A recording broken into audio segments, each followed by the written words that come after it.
extraordinário e abençoado bom dia, boa tarde, boa noite para vocês aí de casa. E hoje estamos aqui para mais uma gravação inédita do Pimenta Cast com uma mulher maravilhosa. Na verdade, vamos colocar um adjetivo bom, um girassol de Rondônia, que traz um sorriso imenso para todas as mulheres rondonienses, mas uma grande sabedoria. Antes de apresentar a vocês, eu quero que você se sinta confortável. Sente-se. Fique à vontade, que agora começa mais um episódio do Pimenta Cast, juntamente com Ruptura Feminina. Com ela, maravilhosa, nossa querida advogada, mestre, Aline. Bem-vinda, Aline. Obrigada, Patrícia. Que honra estar aqui com você. Nossa, tô até emocionada.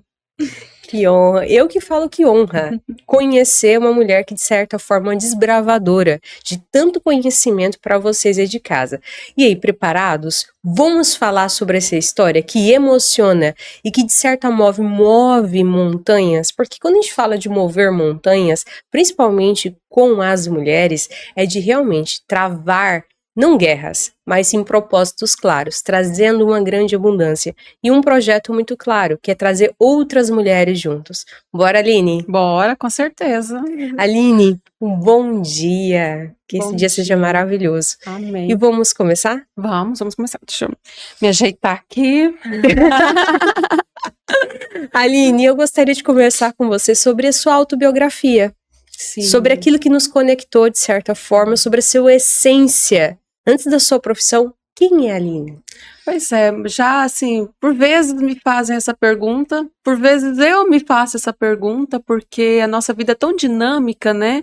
Mas falando da autobiografia, falando de mim, falando da minha infância, falando de tudo que eu percorri até chegar aqui, Aline, você colocou uma qualidade desbravadora. Eu me vejo desbravadora, porque assim como para várias outras mulheres, às vezes a gente fica falando tanto da nossa história, mas não é para se gabar. Na verdade, é para mostrar que é possível enfrentar todos os tipos de desafios, né? A gente se colocar no propósito, colocar Deus como base, como alicerce de tudo e se propor a algo, colocar aquilo como um propósito e ter disciplina, foco, é possível a gente vencer e superar todos os desafios. Então, a Aline é sim uma mulher desbravadora. Gostei do que você falou.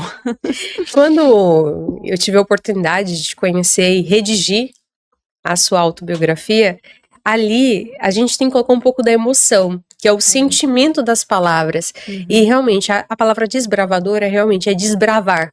Não só a profissão, mas a parte de ser mãe, mulher, pessoa, um ser humano em Cristo e a abundância também. Que você traz a sua essência, de toda a sua fragilidade, mas não com dor, não com aquele sentimento de luta. Aquele sentimento, olha, é possível, vamos juntas. Então eu senti esse sentimento de desbravamento mesmo. A gente pode se colocar no mundo como a gente quiser, a gente pode se colocar no mundo como vítima e ficar refém da história de sofrimento, de dor como vítima, ou a gente pode colocar no mundo como vitoriosa. Eu me propus a colocar no mundo como vitoriosa, mesmo tendo uma infância muito difícil, né, tendo todos os percalços que eu tive, que tá lá no livro. A gente já faz o convite para você ler o livro, porque não é só a minha história, gente, que, nossa, o livro, você pega ele assim, é um peso, né, de tantas histórias, de tanta bagagem, de tanta emoção. O livro é maravilhoso, parabéns. Obrigada. Por você trazer e nos dar a oportunidade de nos colocar, de nos expormos de forma tão positiva no livro. Parabéns, eu agradeço muito Obrigada. a você, a sua sensibilidade, teu olhar para o mundo. Uma mulher abençoada, né? Amém. Uma mulher de Deus no mundo que veio para deixar um legado belíssimo. Amém. São propósitos que se cruzam. Quando a gente fala sobre o propósito do livro, eu quero que você realmente seja desafiado a ler e não ache que é difícil a leitura. São 15 mulheres. Pegue um dia e leia cada episódio. Com a tua família, com a tua esposa, com as tuas colaboradoras, quem tem empresa, com a sua equipe, porque é algo desafiador. E de certa forma são todas mulheres que se encaixam dentro de um propósito claro, que é o quê? Né? Ser melhor pro amanhã. O que aconteceu no anterior não vai me desmotivar, não vai me parar. né? Não pela incessante, igual eu sempre falo. Não é de ser uma mulher bruta, uma mulher hostil, uma mulher feminista, extremista. Uhum. Não. É ser delicada, honrosa, grata e abençoada. Até uma confusão muito forte em torno disso, né? Porque, não pode, a mulher não pode receber flores. Pode. Pode. Ela não tá deixando de lutar por igualdade salarial. A luta não é sobre a gente tirar da gente a sensibilidade, ser, né, feminina. Não é isso. Há uma confusão muito forte. A mulher tem que ser bruta, tem que falar alto. Não, de forma nenhuma. Eu falo baixo, eu sou sensível, eu choro, mas não por isso eu não vou deixar de lutar por direitos iguais, por estar em espaços que são meus, de nós mulheres, por direito, por merecimento, por competência e não pelo único fato de eu ser mulher. Eu nunca me coloco nisso pela questão do gênero. Esse espaço é meu porque eu sou mulher e eu mereço estar lá. Não, eu mereço estar nesse espaço porque eu sou competente tanto quanto o gênero homem para estar nesse espaço. A competência é a mesma. Então é nesse sentido. Então a gente não pode confundir, né? Até porque se a gente confundir, a gente acaba tendo esse desvirtuamento do nosso discurso, porque daí começam a nos colocar a louca da TPM, a mulher que grita. Não, nós vamos sempre agir Ou de que forma... tem que ter cota para todas as mulheres para bater a meta É. feminina, que é a obrigatoriedade ele servir a nós. Então a questão não é gritar, é ter uma técnica, ter uma postura, saber falar, saber defender. Aí você vai começar a ser respeitada e admirada. O que a gente tem que provocar no outro é o respeito, primeiramente, e a admiração. Porque a partir do momento que você é respeitada e admirada, você é vista como uma pessoa de qualidade, uma pessoa com credibilidade, né? Então a gente não precisa perder o plumo, por mais que às vezes é difícil, não é fácil não, realmente o mundo nos desafia a isso, mas dá pra gente se colocar no mundo com uma postura nesse sentido. Uma pessoa coerente, né? Coerente. E respeitada e respeitosa. Isso. Não só com os homens, principalmente com as mulheres. Sim, porque sim. senão as mulheres vão nos ver como forma de escudo, e essa forma de escudo, será se elas querem vir também pra frente? Porque vamos supor, não, se tem que ser tudo isso, talvez eu não seja. Até dentro do livro a gente traz uma ruptura mesmo, e trazendo várias mulheres de idade diferente, de classes sociais diferentes, de cultura diferente, para mostrar que é possível em todas as áreas. Mas antes de começar a falar do livro, eu gostaria que tu falasse sobre a sua primeira infância. Como foi a Aline na primeira infância dela? Aquela garota ruiva. Ruiva. Cheia de bullying, né? Porque ser ruiva hoje em dia é maravilhoso, mas alguns anos atrás, que a gente não vai contar a idade, né? Mentira, não é um detalhe. não. Eu não tenho, não. Eu tenho 45 anos, muito bem vivido, com muito orgulho, mas na minha infância, ser ruiva era algo assim de outro mundo, principalmente numa cidade pequena, no interior de Goiás. Então, quando as pessoas me viam na rua, uma cidadezinha muito pequena, olha o ET, olha o cabelo de milho, olha a ferrugem. E eu ficava, como criança, né, a gente ficava com... E só você da sua família era ruiva? Só eu. É igual meu filho, meu filho também é um ruivo. genezinho deformado, né? Sim. Tanto que nós somos minoria, nós representamos 1% da população mundial. Inclusive, também é ruivo. Ruivo e cacheado. Estão falando que os ruivos vão ser extintos, né? Mas enquanto não são, tá eu aqui ruiva, mas na infância não foi tão fácil. A minha mãe, ela era vítima de violência do meu pai, né? E aí meu pai, ele teve várias mulheres. A minha mãe foi a quarta mulher dele. Com cada mulher ele teve uma leva de filhos. Da primeira mulher ele teve 3 filhos. A segunda mulher ele teve 2 filhos. A minha mãe era a terceira.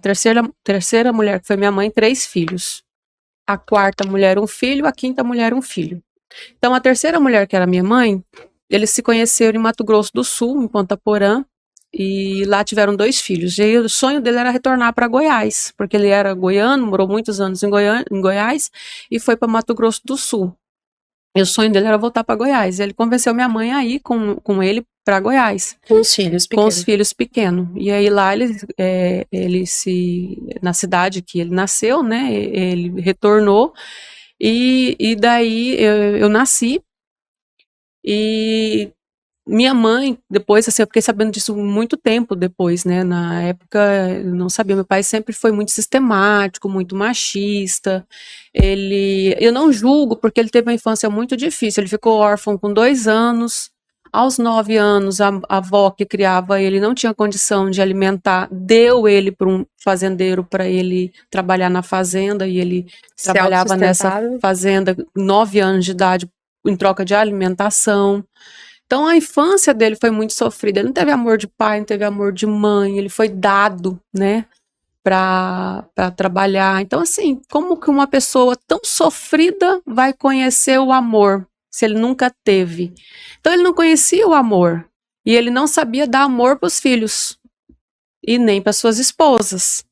Então ele era muito machista, ele era muito infiel, e depois, tempos depois, eu soube que ele praticava violência com a minha mãe. Minha mãe, querendo sair do ciclo de violência, ele era muito bravo, né? Ele era daquele que Era meio que cultural na época, era meio também cultural, cultural. andava armado, então era normal andar armado naquela época. Então ele sempre ameaçava que não tinha, assim, ela não podia largar ele, que ele matava. Tinha essas, né, essas falas fortes. E aí ela se envolveu no outro relacionamento extraconjugal para que essa pessoa tirasse ela de casa, porque ela não tinha condição de sair sozinha, ela não tinha condição E financeira, não tinha com as condição. crianças pequenas, vocês pequenos. E aí esse relacionamento que ela se envolveu realmente deu certo o plano, ela tirou ela de casa, na noite, numa madrugada, ela não amanheceu conosco. Eu tinha 1 ano e 6 meses, o meu irmão mais velho 10 e o do meio 7. E nós ficamos com meu pai, ela não conseguiu levar a gente, até porque não tinha como ela levar a gente, né? E aí nós ficamos com meu pai. Eu não lembro de nada, 1 ano e 6 meses, não tem nem como lembrar, um bebê, né? E na época, meu pai ficou muito bravo, ele queria ir atrás dela, e aí os irmãos de criação dele, que era dessa fazenda que ele morou, que ele considera como irmão, acalmaram, falaram para ele não levar, me pegaram, levaram para que eu chamo de vô, que era esse fazendeiro, né, que ele morou lá há muitos anos. E eu fiquei 1 mês lá, porque eu era muito bebê, então eu dependia de tudo. Eu tinha 1 ano e 6 meses, era tudo, né? Tudo, Tudo, os cuidados absolutamente básicos. tudo. E disse que queriam ficar comigo, e ele, depois que ele se retomou, assim, né, as emoções dele, a consciência, ele foi lá, me pegou de volta e falou que não, que ele ia criar os filhos dele, que era dele, ele ia criar. E aí nós fomos criados ali, sempre com muita dificuldade. Então, quando eu começo a me lembrar, quando eu tenho a minha memória, é dos 5 anos. Então, a gente morava numa roça, era muito difícil. A gente não tinha, por exemplo, fogão a gás, era fogão a lenha. Era eu que cuidava da casa, porque ele trabalhava na roça, meus irmãos também. E ele se envolve com uma mulher. E ele leva essa mulher para dentro de casa, lá na roça. E essa mulher tinha 2 meninas. E para mim é uma época muito boa, eu tenho uma memória muito boa, uma memória muito agradável dessa época, porque foi tipo uma mãe que Uma veio mãe pra casa, e irmãs, né? outras E 2 irmãs. irmãs. Então, assim, o trabalho já não era tão pesado, porque ela lavava, passava, cozinhava, fazia tudo da casa. E foi um tempo gostoso lá dentro de casa, porque tudo muito limpinho, tudo muito cheiroso, né? E aquela memória afetiva de uma mulher dentro de casa. E essa mulher, ela veio porque o marido dela, o companheiro dela, tinha feito uns crimes lá na redondeza e fugiu, que a polícia pegar ele fugiu, e ela não tinha para onde ir, se envolveu com meu pai e foi morar com meu pai. E ele volta, esse marido dela volta, ela quis voltar com ele, que ela gostava dele, quis voltar com ele, aí voltou. E aí, né, eu lembro, assim, quando ela foi embora, tanto que ficou triste lá em casa, sabe? Aquela tristeza, a gente voltou na mesmice de antes, eu com aquele trabalho pesado, meu pai na roça com os meus irmãos, tudo na mesma situação. Aí pensa que não, o marido dela, mais uma vez, comete crime e vai embora, e ela volta de novo para nós. Aí alegria de novo, né? Tudo de novo. E aí o marido volta, só que ela estava grávida. Ela falou pro meu pai falou, ele vai te aceitar? Ela, não, eu já falei pra ele que eu tô grávida e ele me aceita. Então tá, então você vai, mas agora, meu pai era muito sistemático, imagina se ele ia ficar aceitando isso, né? Nunca, não sei nem como que ele aceitou da primeira vez. Aí ele disse, vai, e essas coisas você vê, eu lembro, porque já faz parte da minha memória. Você vai e não volta mais, eu não quero te ver mais aqui. E foi. Passado alguns dias, eu lembro que a gente estava lá em casa, era começando a entardecer assim na roça, e aí chega alguém e fala que ela estava apanhando muito, porque a barriga dela começa a aparecer, porque quando ela volta para ele e fala que estava grávida, ele não acreditou, achou que era mentira dela. Quando a barriga começa a crescer, ele começou a bater muito nela para ela abortar a criança. Ele batia para realmente ela abortar a criança. Olha, que loucura. Que era do seu pai, Que o era do bebê. meu pai, ele sabia que não era o filho dele. E aí essa pessoa chega lá em casa, não lembro quem era, e conta essa história, e meu pai, e pede, ela mandou o recado que era para buscar ela, senão ela ia morrer, ela e a criança. Uhum. E meu pai pega meu irmão, que naquela época eu devia ter o quê, uns 14, 15 anos, manda ele lá numa motinha velha que a gente tinha, para pegar essa mulher e trazer de volta. E olha só que loucura, meu irmão de 14 anos. Gente, uma É uma pessoa que, de loucura, certa né? forma, reincidente do criminal ali, né? E meu Tudo. irmão sobe na moto e vai lá, já entardeceu. Meu irmão voltou tarde da noite. Eu lembro que eu fiquei muito aflita, que meu pai ficava depois que ele foi, meu pai começou a falar, né? E se o cara matar ele, e não sei o quê. E meu pai começou a ficar nervoso com isso, só que não tinha outra condução pro meu pai ir atrás. E meu pai começou a ficar nervoso da demora dele de voltar. Aí já era bem tarde, aí a gente viu a luzinha, o farolzinho da motinha. Aí chegou com a mulher, com as filhas, tudo de motinha. Vieram todo mundo. E aí ela falou que realmente ela estava muito machucada, ela tinha apanhado muito, e ela falou que se a criança nascesse lá, se ele não conseguisse matar a criança ainda na barriga dela, como que ele estava querendo, que ele batia nela para a criança morrer, a hora que a criança nascesse, ele ia matar. Aí meu pai falou, então você fica aqui até a criança nascer, e depois você vai embora. E eles fizeram esse acordo e assim ficou. Eles não tiveram relacionamento nesse período, realmente ela ficou lá sob cuidados e proteção do meu pai, até a criança nascer. Patrícia, a criança nasceu com 4 dias. Ela arrumou, coisa mais lindinha, a bebê loirinha, do olho azul, coisa mais linda, neném. Arrumou, bem arrumadinha, com 4 dias de vida, colocou no bercinho e foi embora. É uma das cenas mais impactantes da minha vida. Aí ela assim. levou a sua irmã. Não, colocou no bercinho, Deixou. e foi embora. Lá na roça, é um corredor, até sumir de vista, assim, esse corredor. Some, você perde, né, a visão é desse irmã corredor. ou irmão? Irmã. Você vê, ela colocou lá, pegou as 2 filhinhas dela e foi a pé nesse corredor até a minha visão sumir, que eu fiquei na janela, olhando, até ela sumir. Aí eu olhei pro bebê e pensei, e agora? O que eu faço? Aí meu pai entrou lá e falou, agora você que vai cuidar. Aí nós vamos cuidar. 4 dias, tô falando de 4 dias, nem o umbigo tinha caído. 4 dias de vida. Você foi, desculpa a expressão, mas você acabou sendo mãe. Ela me chamava de mãe. Meu pai, que quando ela começou a falar, Quantos ela anos sempre você foi tinha? muito espertinha, né? Porque como que não ia ser espertinha? Porque eu carregava ela igual Uma né? criança carregando criança. Ela caminhou com 9 meses, a minha irmã. 9 para 10 meses. Então ela E sempre foi muito a mãe esperta. dela nunca mais voltou. Nunca mais voltou. É minha irmã, nossa, assim, a Rita é meu tudo. A gente tem um elo muito além da irmandade. Irmandade. Muito. É de afinidade, maternal mesmo, de cuidado. Você tinha o quê? Uns 8, 9 anos? Tinha 6 para 7, porque ela nasce dia 14 de novembro e eu faço aniversário em janeiro. Então, de 6 para 7 anos eu tinha. Nossa, você já foi mãe com essa idade. E aí nós cuidamos dela, todo mundo, eu, meu pai e meus irmãos, mas mais eu, né? Que ficava ali Que ficava ali com ela. Então, assim, a minha infância foi cuidar de um neném de verdade, não era boneca. Eu tenho uma cena muito engraçada, que daí meu pai resolveu... Não, assim, a gente, olha, vamos só colocar um dado aqui. A gente vê as crianças hoje com bebê reborn, bebê bem realista. A gente não acredita que as crianças da década de 70, 80 e 90, elas limpavam a casa, elas organizavam as coisas, faziam comida, cuidavam dos irmãos mais novos. Igual a lenha. Muito difícil, né? Você colocar, nossa. Aí quando ela tinha uns 9... Não, era 10, uns 10 meses, meu pai resolveu, vamos voltar para a cidade, porque a nossa roça era 2 quilômetros da cidade. E a gente tinha casa lá na cidade, estava alugada. Meu pai, vamos voltar para a cidade, a gente amou, né? Porque eu não gostava de morar na roça, eu queria morar na cidade, até porque meus irmãos iam estudar e eu ia ter que começar a estudar com 7 anos, né? E meu pai queria que eu fosse para a escola para aprender só o básico, né? E aí vamos voltar para a cidade. Aí voltamos para a cidade. Quando a gente volta para a cidade, porque até então a cidade não conhecia a gente, né? E eu com aquela neném, aí os vizinhos, que eram tudo meninos, eles, ué, e é uma boneca? E ela anda, coloquei ela no chão, ela saiu andando, aí ele, nossa, a boneca anda. Aí depois que eles perceberam que era uma criança, porque você vê uma criança com outra criança, ele achando que era uma boneca. E aí eu ainda brincando, bem E sem sarrista, né? madrastra, sem Não, uma pessoa ninguém. adulta. A gente cuidava.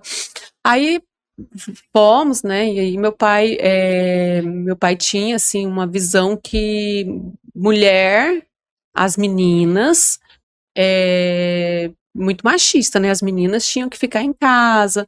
Quando começava a anoitecer, assim, a gente tava brincando na rua, o pai já mandava a gente entrar. Os meninos podiam ficar brincando, as meninas não. Eu não podia brincar com outros meninos, era terminantemente proibido. Quantas vezes eu apanhei só do meu pai ver eu conversando com outro menino? A gente apanhava. Então, assim, a criação muito rígida, muito rígida. E os planos para nossa vida era casamento.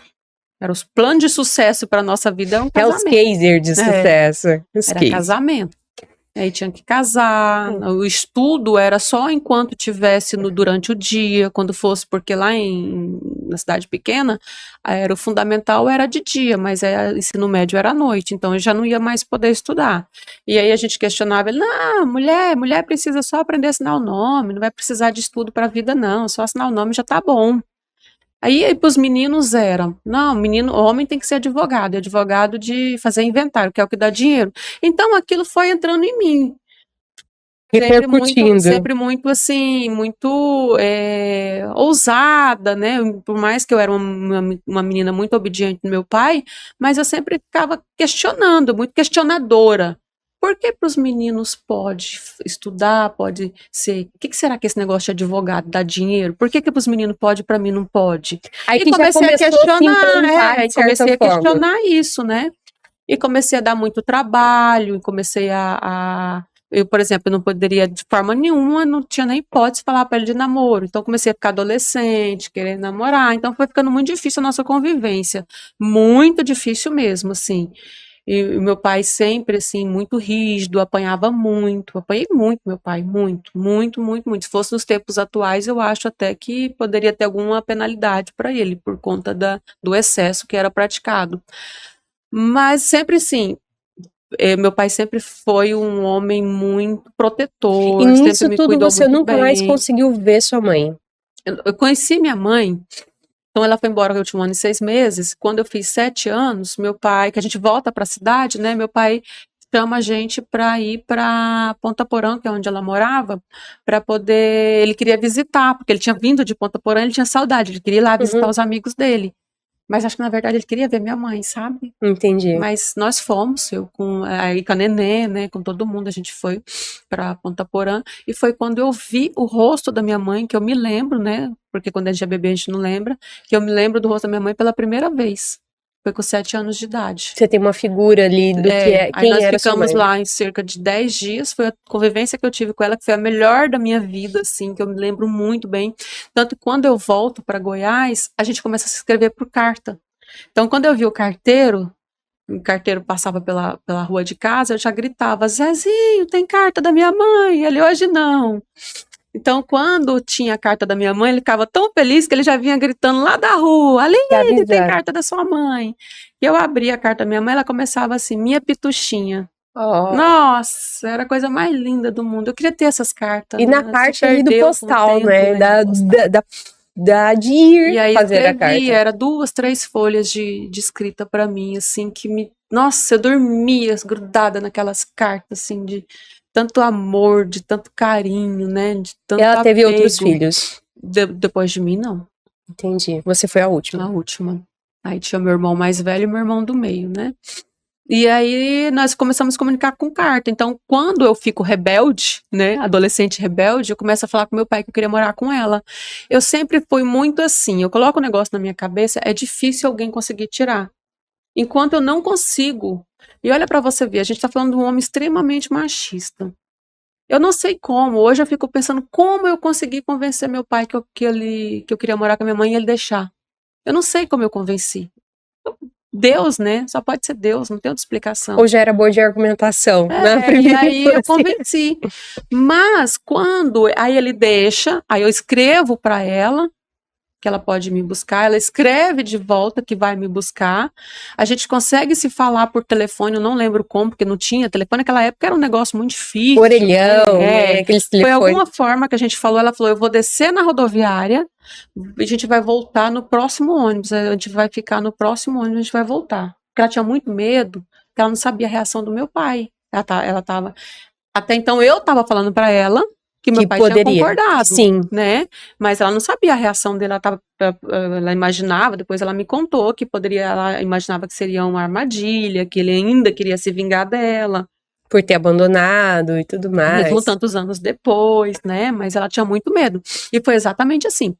Ela chegou na rodoviária, mandou lá me avisar.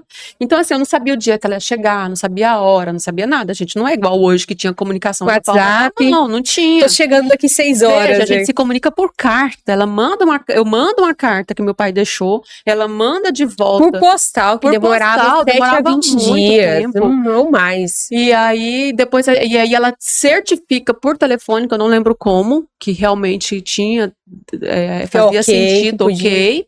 Ela não tinha uma condição financeira boa, ela comia a passagem, era caro, né? Ela ia ter que pagar a minha também. Aí depois ela me conta que ela pegou emprestado do meu tio esse dinheiro e ela foi, veja, ela desce na rodoviária, manda um menino da rodoviária lá em casa me avisar. Eu tava lá em casa, aí o menino chegou e falou, sua mãe tá lá na rodoviária esperando. Eu já saio catando minhas coisas, minhas roupas, colocando dentro de uma sacola. E aí eu olho, meu pai tá em prantos. No chão, de joelho. Não vai, minha filha, não faça isso comigo. Mas você estava decidida. Eu tava muito decidida, mas foi muito difícil. Aí eu olho pra minha irmãzinha de 9 anos, ela, não vai embora, fica comigo. Eu, meu Deus, e agora? E você tinha como, de certa forma, filha. Também, no inconsciente. Ela tinha 9 anos. Não, pra você, no seu inconsciente, hoje. Aí eu olho assim e falo, meu Deus, eu não vou dar conta. Aí tava passando na rua uma vizinha nossa. Aí eu grito ela, Maria Amália, vem cá. Ela foi, eu falei, cuida do meu pai, cuida da minha irmã. Aí ela, onde você vai? Eu falei, eu vou embora com a minha mãe. Ela, não faz isso, como é que você vai largar seu pai? E meu pai não tinha, já tinha acho que uns 60 anos, eu acho que já tinha uns 60 anos. Aí eu vou com a minha mãe. E eu tava muito decidida, mas o coração tava muito dividido. Muito dividido. Por tudo que já tinha passado. Mas eu fui. Eu fui de Goiás, são 2.600 quilômetros, até Ponta Porã. Chorando. Finalzinho do Rio Grande do Sul, lá. Chorando. Duas extremidades. O coração, assim, despedaçado. Aí depois aquela adaptação, né, é um outro mundo, é uma outra rotina, é uma outra cidade, outra cultura. Aí eu começo a conviver com a minha mãe, assim, foi maravilhoso. Eu convivo com a minha mãe, eu estava com 14 anos, eu moro com ela há 2 anos, aí eu me relacionei com meu ex-marido, casei, acho que eu tô incutido em mim que eu tinha que casar, que, né, aquele negócio, aí eu casei com 16 anos. Uma princesa. Novinha, uma criança. E meu ex-marido não consegue emprego lá em Ponta Porã, olha o destino, vou para Goiás. De volta para Goiás. Com meu pai. Aí em Goiás também não consegui emprego, aí a minha irmã que morava em Cuiabá, que tinha uma vidraçaria, vem pra cá que eu vou dar emprego pra vocês dois. Te entra no ônibus e vai pra Cuiabá. Aí eu já em Cuiabá, com 2 anos morando em Cuiabá, minha mãe me liga e fala, a médica acha que eu tô com câncer no colo do útero e preciso ir pra algum lugar me tratar. Aí eu, vem pra cá, vem pra Cuiabá. Aí ela foi. Ficou 6 meses em tratamento e morreu. E faleceu. Então, de certa forma, Aline, olhando assim a notagem, história, é como se você tivesse preparado esses 2 anos para emergir, sentir filha de volta, porque você era um bebê quando ela se foi, e depois para ter aquele conforto dela ficar com vocês em Cuiabá. E assim. E a sua irmã também deve, com certeza, tratava ela como mãe em alguns aspectos. Não, porque elas não conviveram, né? Elas não tiveram nenhum tipo de convivência. Ah, não tiveram? Nada. Porque a minha irmã fica com meu pai. Eu vou morar com a minha mãe. Eu fico 2 anos, eu morei 2 anos com ela, e depois, esse final de vida dela, eu que fiquei com ela, né? Tratando, cuidando dela. Entendi. E o seu pai? O meu pai, e aí eu não vou, aí eu moro em Cuiabá e não volto mais, né? Mas a gente sempre se falava por telefone, eu sempre ia, eu ia muito para Goiás, sempre fui muito para visitá-lo, ficava dias lá com ele. Ele morre em 2011, mas assim, já com 84 anos, né? Ele tinha Parkinson, então ele ficou bem debilitado e assim,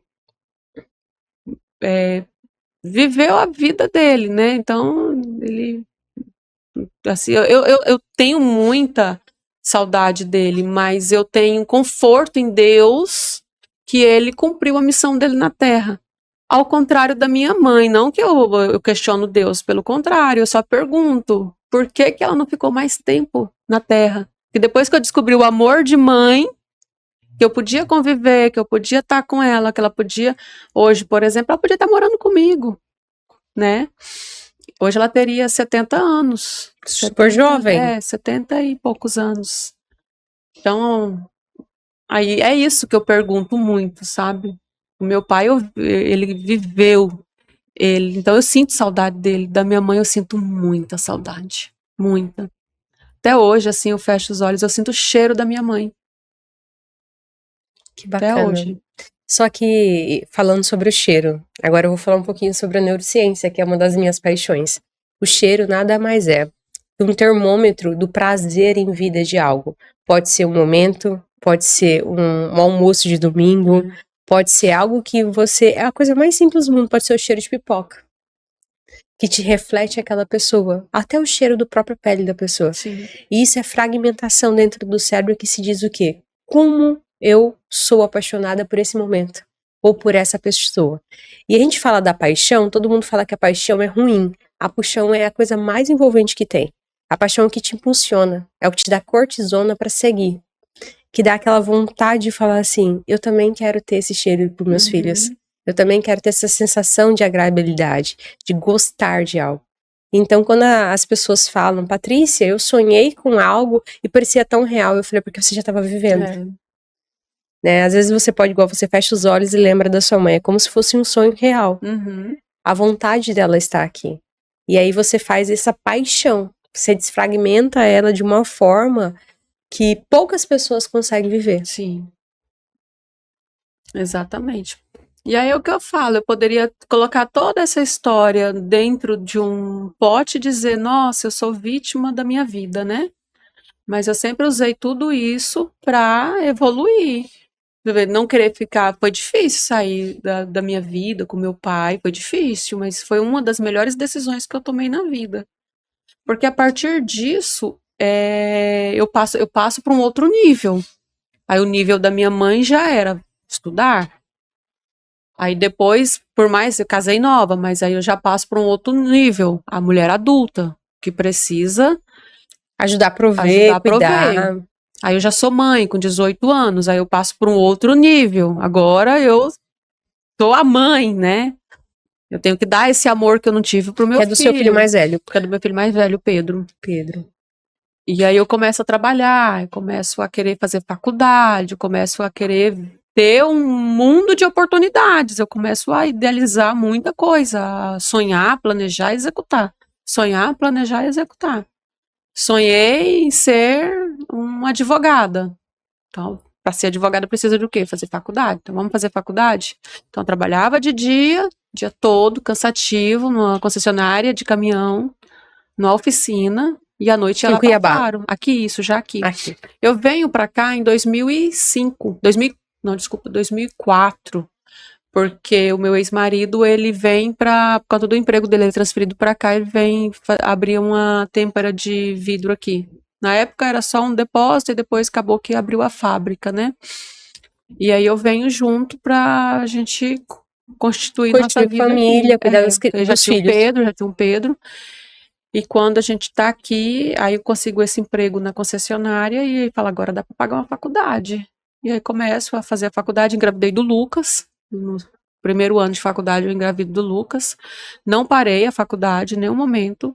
Então eu começo o curso e termino o curso com 2 gestações, mas termino bonitinho. Nunca reprovei uma matéria, nada. Sempre assim, muito dedicada, muito focada no que eu No seu queria. objetivo. Se é para ser advogada e ter sucesso na vida, precisa cursar essa faculdade, vamos cursar. Vamos, só bora, né? Só bora fazer acontecer. Sonhar, planejar, executar. O sonho não era, né, ser uma grande profissional. Para ser uma grande profissional, o que precisa? Qual é o caminho? Qual que é o processo? Fazer o curso, fazer a faculdade. E aí terminei a faculdade, terminei já com a OAB, né? Que eu já passei na OAB logo em seguida. E aí já pego a minha credencial e já começo a advogar. Sem pensar, eu acho que, tipo assim, quando a gente pensa demais, as coisas ficam meio... Você não tem que estar planejando muito, não, né? Olha pra você ver, todo mundo fala assim, tem que ir primeiro você tem que ter uma boa profissão, para depois casar, para depois ter filho. O meu foi tudo ao contrário, né? Primeiro casei, tive filho, tudo muita dificuldade. Quando eu caso, a gente tinha uma condição financeira horrível. Meu primeiro filho nasceu, a gente tinha uma moto para andar. Hoje eu vejo na rua, assim, de pessoas com moto, com bebê, meu Deus, eu lembro. Não, mas eu já fui assim, né? Opa, calma, que isso é uma realidade de muitos. É uma realidade de muitos. E já foi minha realidade, tá tudo bem. Colocava o bebê aqui no meio de nós dois e era a moto, a condição que tinha era a moto. Então tinha uma condição financeira muito ruim. E hoje a gente vê o conforto, né? É um bebê, igual o meu filho tá com 8 anos, vai pra escola e tudo. Aí esses dias ele falou assim, mãe, quando você pedir pro motorista vir me buscar, me manda uma foto mais bonita minha, não vai me colocar uma foto feia. Nossa, deu maior guerra lá em casa. Não coloca uma foto feia assim minha, não. Ele chega lá na escola, anuncia no pátio da escola. Eu falei, Heitor, na minha época a gente andava a pé pra escola, meu caro amigo. Você aproveite que ainda tem alguém pra te buscar e que você tem foto no digital para as pessoas te verem. Reclamam, né? Ele, como assim a pé? Eu falei, sim, a avó, ele falou, minha mãe ia junto. Eu falei, não, a gente ia, eu e o seu irmão, o seu tio, sozinhos. A pé. E era voltava, e tava tudo bem. E não morremos por isso. Aí ele, é sério? Então, assim, hoje eu percebo que às vezes trazer essa consciência é importante também. Saber de onde os pais vieram, como foi a primeira jornada. Por isso que é importante a gente sempre estar sempre conversando com eles, né? Mostrando a nossa realidade, né? E é a realidade, porque de onde eles vieram? De onde essa realidade? É isso mesmo. Eu sempre falo pra ele, assim, que nascer em berço de ouro deve ser muito maravilhoso. Mas nascer em berço de lança de espada, né? Como se dirigia os grandes gregos, ou você nasce em berço, ou você vai para a espada, como os antigos troianos falavam. Então, o que acontece? Muitas pessoas tiveram a espada, e mesmo assim não gravaram guerras, e sim propósitos claros. Porque guerra você sempre vai ficar na espada. E muitas pessoas que vieram do berço acabaram indo para a espada. E eu explico isso para ele, ele fala assim, interessante. Mas ele fala, realidades diferentes. Aí eu falo, com certeza. Exatamente. Assim como vai ser diferente para os filhos deles também, né? Cada vez mais evolutivo. Isso mesmo. E como foi as suas crianças pequenas e você trabalhando, estudando, as primeiras análises de direitos? Já foi direto para a área trabalhista? Como foi esse percurso, assim? Fui para a área trabalhista e outras, né? Porque quando a gente forma, quando a gente pega credencial, não tem muita escolha, não. Você tá no mundo, você tá no oceano ali, procurando o oceano azul. Você tá no mar, focando no mar azul. Então eu pegava de tudo. Logo que eu peguei a credencial, eu já aluguei uma sala, onde eu estagiava, lá no escritório onde eu estagiava, e fui. Como eu tinha a vivência já um pouquinho do trabalhista, eu gostava muito, né, plantando no trabalhista, no civil, no criminal, em tudo. Onde tinha, eu tava. Qualquer hora, e se não fosse pra tu hoje, Aline, ser da área trabalhista, qual área tu iria? Tipo assim, se fosse pra escolher, qual área você queria? Não me vejo em outra área. Você não se vê em outra área? Trabalhista. Não me vejo. Que isso que pese, meu marido fala pra mim, né, o Djalma fala, você é uma ótima civilista. Ele fala que o que ele me traz de problema, eu já consigo dar para ele ali a solução. Olha, Ele fala, que você é bacana. uma ótima, você se põe tanto no trabalhista, mas você esquece que você é uma ótima civilista. Eu falei, não me vejo. Porque, Me de vejo certa forma, eles trabalhista. andam bem juntos, É, assim, o civilista com o é. trabalhista, né? Meu coração pulsa direito de trabalho. Pulsa. O tempo todo.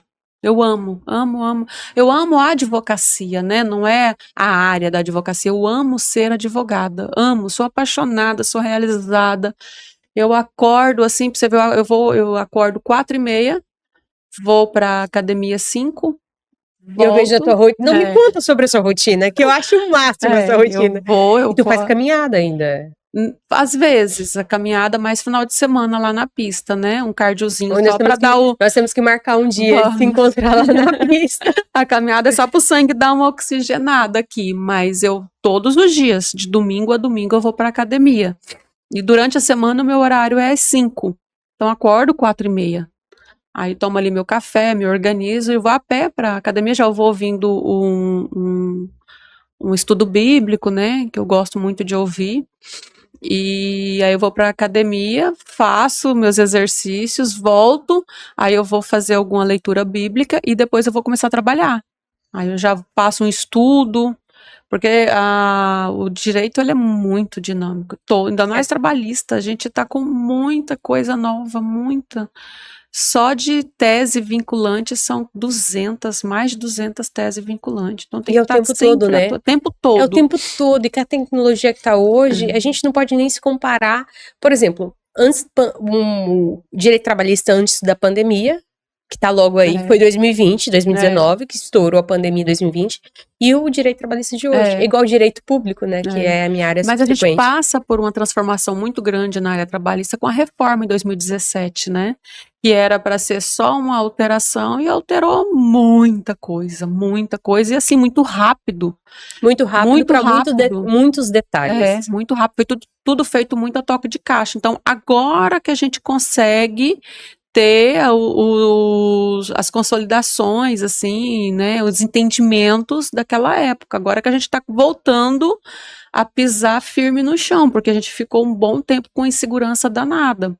Então, assim, pode ser que sim, pode ser que não, agora começou já a ter os entendimentos consolidados, então Essa já é a está parte mais boa. seguro. E acaba que os casos, eles ficam mais organizados para você pegar. Aí eu já chego em casa e já faço ali meu estudo, primeiro agradecimento a Deus, né? Essa meu alicerce, a minha fortaleza todos os dias. É agradecer, é pedir discernimento, pedir sabedoria, minha conversa íntima com Deus. Aí depois eu faço as leituras que precisam ser feitas da área, das atualizações e já começo a trabalhar. Esses dias agora, tem um mês mais ou menos que eu voltei a produzir. Eu não produzia mais porque eu tenho uma equipe no escritório. Ele tem uma demanda muito grande e aí precisou que eu fosse para produção. Como foi voltar para a produção? Foi bom, eu tô gostando. Hoje mesmo eu já sentei, aí eu tive que falar com o cliente lá de Minas, aí a gente ficou o tempão ao telefone, ele falando da rotina dele, sabe, bem gostoso, assim, muito parecido com a minha rotina de Goiás, né? E a gente trocando ideia e tal, e conversando, aí terminei, já concluí a ação dele, já liberei para protocolo. Então, assim, foi bom para mim agora voltar para a produção, porque me deu, assim, de novo um gás, um vigor, né? E eu falo que estar com um cliente, ele te traz uma sensação térmica de como está a sua empresa também. Como está seu escritório, se tá bom, seu atendimento tá bom. Isso é bom, mas às vezes eu sempre falo, porque eu também, como eu tenho 2 empresas, aí eu sempre falo, eu gosto de ir pro técnico, às vezes, para ver como está. Se os clientes estão gostando, né, e estar lá preparada para... É um ditado muito certo, né? O dono tem que estar dentro do negócio mesmo, não tem como estar fora. Fora você desconecta de tudo, você tem que estar conectado com tudo. Com a equipe, com os clientes, com o judiciário, com os juízes, que o jogo trabalhista ele é muito presencial, ele é muito em audiência, né? Então todo ato seu, né? todo processo seu, você vai ter um contato com alguém do judiciário, quer seja um conciliador, quer seja um magistrado, por maioria das vezes é com o magistrado ou a magistrada. Então tem que estar conectado com eles, com esse mundo. Então se você desconecta, você acaba perdendo ali a tua conexão, até a tua essência. Então eu já estava quase... E os seus filhos, eles vão seguir os mesmos passos? Já têm a pretensão de outros passos? Como está? Só um. O Pedro, ele começou em engenharia e ele não concluiu, não era o que ele queria, e hoje ele está muito voltado para a área dessa área de tráfego pago, Que né? Dessa legal. área mais assim, igual os meninos aqui. Ah, se eu conhecesse o Pedro, eu falava, termina engenharia e vai para engenharia de processos, que aí você vai entrar Eu queria totalmente que. em software É, e em bases e tudo mais. não terminou. O Lucas faz direito, está no 4º período, é estagiário lá do escritório, e ele fala, e eu vejo mesmo que ele está gostando muito, sabe? Que bom. A Pieta que é medicina. Aí tá fazendo cursinho, tá terminando o 3º ano e tá fazendo cursinho. Bom. E tá gostando Aí muito. pode ir para medicina do trabalho, né? É, Que já fica ali, já fica precisa na do área, né? laudador, precisa de um monte de detalhes, e é importantíssimo. E de certa forma precisa entender. Eu peguei um serviço de uma cliente da Amazonas. Ela foi juíza, agora aposentada, e ela exerce o direito do trabalho, mas de uma forma como ela atende os médicos. Uhum. E ela falou assim, Patrícia, os laudos, maravilhoso. E ela contando isso no livro, né? Eu falei, gente, é apaixonante esse trabalho seu. Aí ela falou assim, cuidado, porque senão você vem pra cá. Eu falei, não, já tenho a minha área específica de gosto. Mas é impressionante como o próprio direito, ele se ramifica. Sim, muito, Ele se ramifica, muito. mesmo direito do trabalho, mas eu posso ser X O alternidades. operador do direito tem muita possibilidade para onde ir, muito, muito, muito. Além de um concurso público em várias áreas, ele pode abrir para outros horizontes. E até na advocacia mesmo, tem muitos ramos da advocacia que são poucos explorados, né? Tem a área de controladoria jurídica, por exemplo, que está iniciando agora, ser um controller jurídico, né? Bacana. Que aí tem fala muitas áreas. Lá em Brasília, estive com uma colega advogada que ela estava contando que o escritório dela especializou em organizar os processos, tipo fazer um sumário dos processos para facilitar a vida dos advogados. E frondosamente. Muitas áreas, muitas áreas. Muitas áreas. É igual, eu tenho um sócio que é o delegado Murari, que agora é aposentado e advoga. E a gente faz na área de leis, organização de leis, compliance, empresarial e público. E ele falando assim, Patrícia, eu nunca me imaginei nessa área. Quando tu veio me propor sociedade, eu olhei assim e falei, gente, isso é muito novo, né? Falei, não, a gente precisa, ainda mais Rondônia. Rondônia que é um estado que tudo que você implanta, que tem um bom trabalho, uma boa organização, e dá muito certo. Sim. Porque a gente compra muito serviço terceirizado de São Paulo, do Sul, do Centro-Oeste, porque a gente não tem pessoas, às vezes, aqui com o entendimento de fazer. Ou as empresas de lá recontratam aqui para refazer o serviço. Aí ele falou assim, mas muito interessante, eu nunca pensei em ficar em organização de leis. Eu falei, E aí ele tá se apaixonando pelo projeto, a gente já tá fazendo, mas muito bacana. E ele falou assim, como pode ser ramificado? Um mundo novo, né? Um mundo novo. E tão necessário. Muito, muito. Mas é isso. E Aline, agora vamos falar sobre a Aline. Aline Silva, Aline mulher.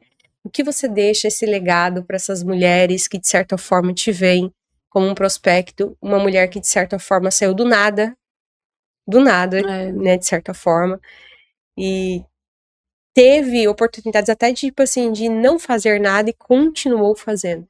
O que você deixa de legado? Que eu falo assim, legado é aquela velha intenção que a gente faz sem notar que estamos fazendo. Eu fico muito reflexiva, assim, o que eu tô deixando de legado, né? O que eu tô fazendo para que outras mulheres olham e falem, nossa, também quero, também consigo. Eu penso que é o que eu falei, é o sonhar. O primeiro ponto é sonhar, né? Você tem que sonhar no que você quer. Depois é planejar, depois é executar. Então sonhe.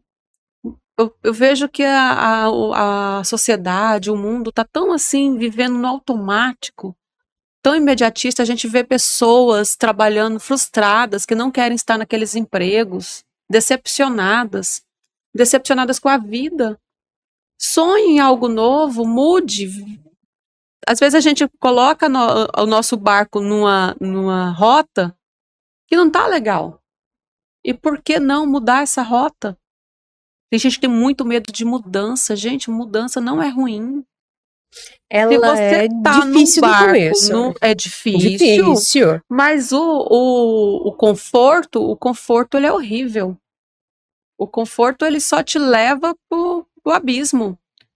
É no desconforto que a gente cresce. É no desconforto que a gente é forjado. É no desconforto que a gente se enxerga de verdade. Então é isso. Se você tá em algo que não tá gostando, mude a rota. Tenho certeza que dá certo.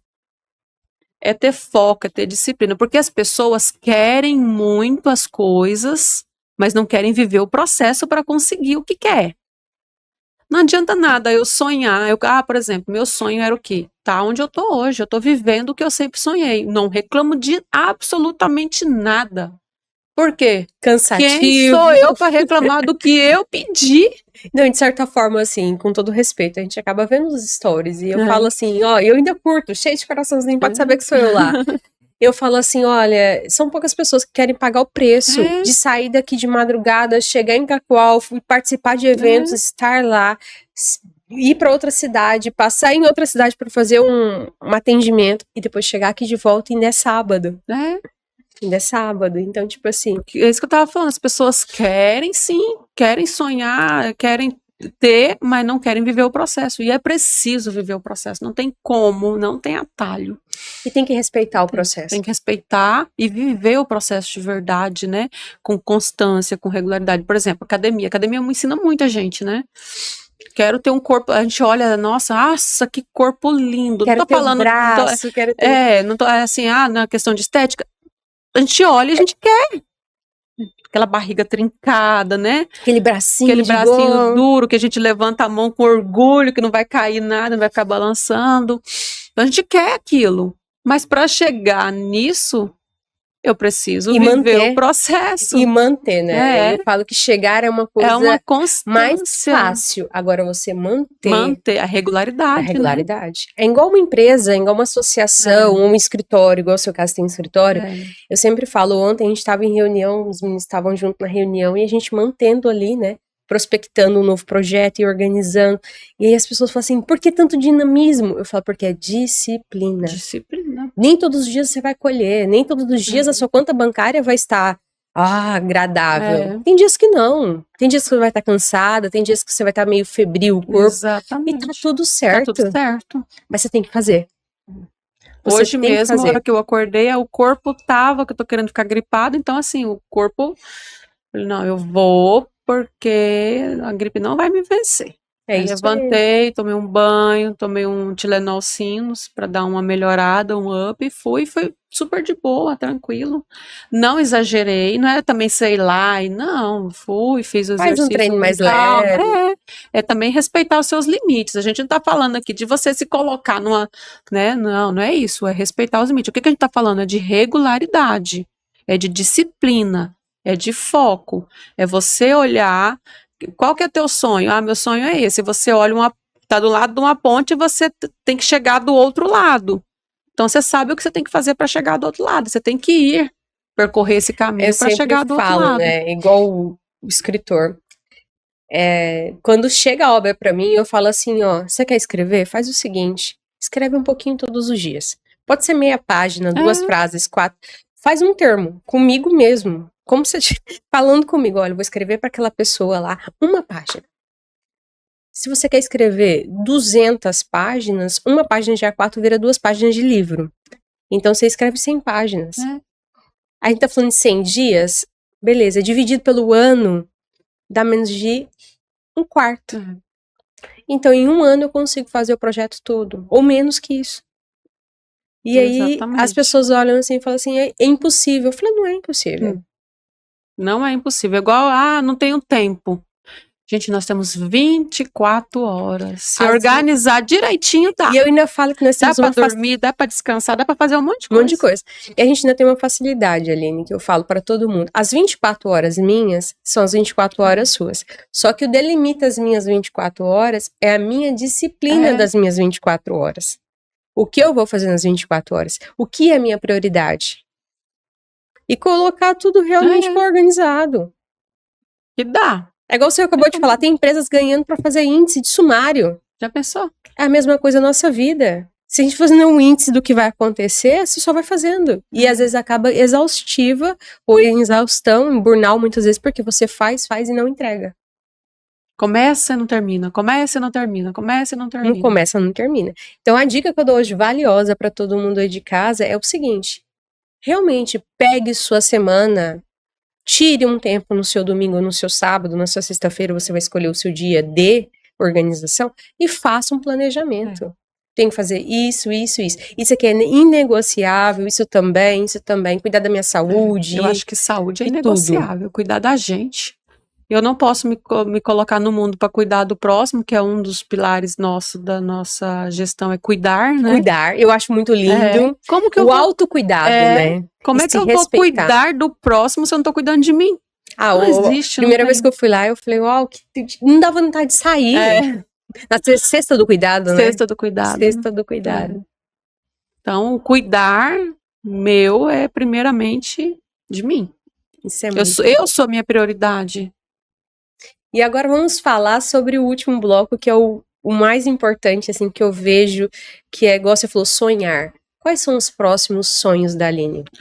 Olha, eu tenho ainda sonho de estar no Sistema Ordem por mais uma gestão, algo que eu tenho forte no meu coração, concluir essa gestão com muita responsabilidade, com muita entrega, né? Construir um caminho aí para a próxima gestão, quem sabe nós colocarmos o nome à disposição, né? Vai muito por um processo de escolha, inclusive do nosso líder, que hoje é o nosso presidente, né? Para sucedê-lo, mas eu me coloco pronta cada vez mais para sucedê-lo, e se for da vontade dele, da advocacia, de Deus primeiramente, né? Com certeza.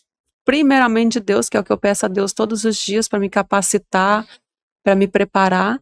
Então, mais uma gestão, eu concluo a parte de Sistema Ordem com muito louvor, com muita honra, porque será uma entrega grandiosa para a advocacia. Então, os sonhos de agora são esses, é esse planejamento. Que bacana. Ousado. Ousado. É ousado. Como tudo que eu me coloquei para fazer na vida foi ousado, né? Então, e tudo sempre com muita responsabilidade, muito pé no chão, muito Deus no coração. E é da mesma forma. Agora, todos os dias eu acordo, peço a Deus para me dar o discernimento, a sabedoria para conduzir os caminhos da nossa CAARO, da nossa instituição, né, a qual eu estou hoje como presidente. São muitos problemas, a gente lida muito com problemas da advocacia, dos mais graves, né, até os menos, mas tudo tratado assim com muito zelo, com muito compromisso. Muito e a parte do compromisso é a parte mais... E o detalhe faz a diferença. Faz a diferença. O compromisso, quando eu cheguei lá na CAARO, é um compromisso com autocuidado, um respeito com cada profissional. Exatamente. E se aprender a ter esse respeito, a levar isso para dentro da sua carreira, dentro da sua profissão e tudo mais. Aline, eu gostaria agora que você deixasse suas palavras. Mas esse podcast tem um modo bem diferente de terminar. A gente termina sempre com uma oração. E quem ora por nós é o nosso escritor da vez. Você aceita o desafio? Aceito. Honrosamente, né? Podemos? Podemos. Fique à vontade, quando querer começar. Antes de começar a orar, eu quero agradecer você por esse espaço. Eu fiquei um pouco emocionada de falar da minha história, né? E dizer o tanto que foi bom estar aqui, de falar, até no começo foi me perguntado, tem algo que você não queira falar? Não, eu falo de tudo, porque nós nos colocamos no mundo abertamente, né? Então vamos orar aqui primeiramente, agradecer muito a Deus por esses meninos que estão aqui trabalhando por nós, e fazendo trabalho com muita excelência. Agradecer a Deus pela sua vida, Patrícia, porque você é um ser de luz que está aqui no mundo fazendo a diferença na vida das pessoas. Amém. Veio por intermédio de Deus. Agradecer a vida dessas mulheres maravilhosas que compartilharam suas histórias no livro. e que Deus as proteja e que sirva de inspiração para outras mulheres, né? Agradecer a Deus pelas nossas famílias, por todas as pessoas que vão nos ouvir, que sintam imensamente tocadas por Deus e, quem sabe, inspirada aqui pela nossa história. Amém? Amém. Obrigada pelo esse tempo de qualidade. Que Deus possa honrar e te fortificar cada dia mais. Amém. E que tudo aquilo que você demonstra na rede social, para quem não conhece a Aline Santos presencialmente, eu venho falar para vocês. Vamos conhecer. Vai numa sexta-feira do cuidado, chama ela para tomar um café. À disposição. À disposição. Não, estou... Porque estou à disposição, eu gosto demais. Nossa, falar assim, vamos tomar um café, eu faço pão de queijo. E olha que já é um convite. Não, na próxima eu já vou ligar. Aline, leva pão de queijo que vamos fazer o café. Eu adoro fazer pão de queijo. Não, Goiana, né? Não. E você cozinha bem? Cozinho. Nossa, cozinho comida muito de goiano é de ganhar o coração. Cozinho desde os 6 anos, não tem como não cozinhar bem, gente. Pelo menos. E eu sou assim, muito crítica. Tudo que eu coloco pra fazer tem que ser bem feito. Então, na cozinha, e eu cozinho muito por amor. Quando eu recebo na comidas minha casa, regionais, tudo aquele cuidado. Quando eu recebo o cozinhar é um gesto de amor muito grande. Eu recebo na minha casa com muito amor mesmo. E o gesto de amor é cozinhar. Nossa, não, eu já aceito o convite do pão de queijo. Tá convidada. Vou fazer um entrelaço aqui, chamar a Flaviana também, Moreira, que nos apresentou o primeiro momento. Um abraço, Flaviana, que Deus te abençoe grandiosamente. E uma honra estar entre mulheres de grande relevância, mas não só de grande relevância para o nosso estado, mas que traz grande relevância ao ciclo feminino, que cada vez tem que ficar mais fortificado. Aline, muito obrigada pelo seu tempo de qualidade, que Deus te abençoe grandiosamente. Amém. Um abraço da editora, que isso não apenas terminou, tem muitos projetos que vão vir aí. Eu quero te convidar também para estar conosco no dia 10 de 11, vai estar no evento do Pentágono da Riqueza. Esse mês já começa de setembro badalado, tem muita coisa boa. E você de casa já está convidado, dia 10, lá na OAB Pentágono da Riqueza, com o escritor e autor Lourenço Augusto. E é isso, uma honra imensa. A honra é minha, Patrícia, muito obrigada por esse espaço, por ser luz na vida das pessoas, e que você que está aí ouvindo, de certa forma ficou tocado, chame a Patrícia para estar aqui também, por que não? Com certeza. Né? Por que não? Esse tempo de qualidade, porque eu falo, quando a gente faz uma entrega, alguém a gente tem que entregar aquilo que a gente tem. A gente não entrega algo diferente, é o que eu vejo de você. Você entrega aquilo que você é. Exatamente. Eu conheci seus 2 filhos, o do meio e a mais nova, Pietra, né? Pietra. A Pietra, coisa mais linda. E eu falei assim, gente, que família linda. Seu esposo também totalmente ali, presente, parceiro de vida, né? De tudo. Meu sócio no escritório, na vida, em tudo. Somos parceiros. Deus abençoe seu lar, sua casa, sua gestão feminina também, que é tão importante. Gente, um beijão, vou ficando por aqui. O Pimenta Cast agradece a você. E eu vou falar alguma coisa sobre neurociência maternal para você. Que você tenha mais pessoas que possam te conduzir para o caminho do bem. Que você consiga lembrar o cheiro, o momento e ter aquele confraternização. Porque aqui isso é o que realmente é uma história de amor. Um beijão, extraordinário e abençoado. Bom dia a todos.